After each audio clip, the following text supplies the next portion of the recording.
we're Liz and Elizabeth from Simple Simon & Company, and we are here with part 2 of our Modern Quilt Along Nautical Quilt series.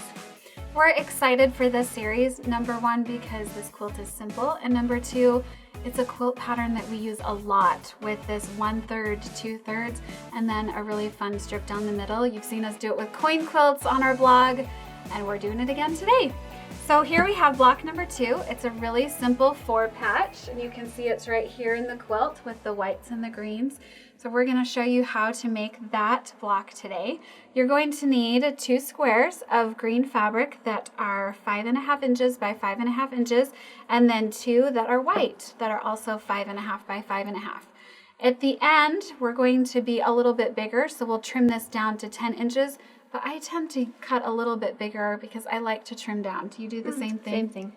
So she's just going to take these right sides together. Again, we really love simple. We love afternoon projects. So all we have to do is this one is just going to be 3 seams for the whole quilt block. All right, I'm just sewing them right sides together with a 1/4 inch seam allowance. All right. Perfect. Pass I will this take over that to you. from you. And then we're just going to give this a quick press. We've already made one so that you can see. I should nest my seams though right here, shouldn't I? Maybe They'll nest naturally. Oh, that's because right. of the placement of the fabric. You are so smart. Nesting seams is where you press your seams alternately from row to row, and then that way they just fit nice and tightly together. And you can kind of see right there, Liz is smart and remembered that they will nest naturally. I sometimes have to think about that, but you'll see the greens are going opposite directions and they'll just kind of nest right in there and give you a good straight line. Now, if you're a pinner, you could pin those seams. I don't normally pin, so I'm not going to. I'm just going to hang on to it. But if you're a pinner, you could pin it right there and make them stay there nice and tight while you sew. Again, we're just going to join them with a 1/4 inch seam allowance. Make sure my seam's looking good. It is.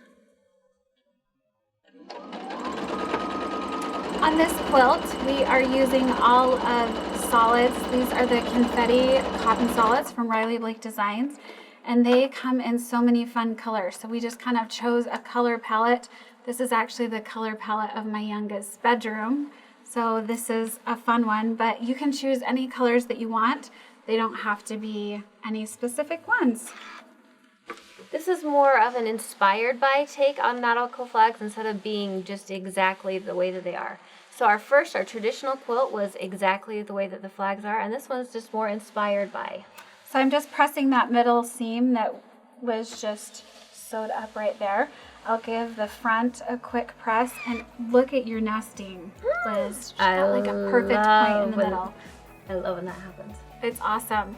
All right, so block number 2 is ready to go. We will see you next time for block number 3, and It'll be awesome. it will be.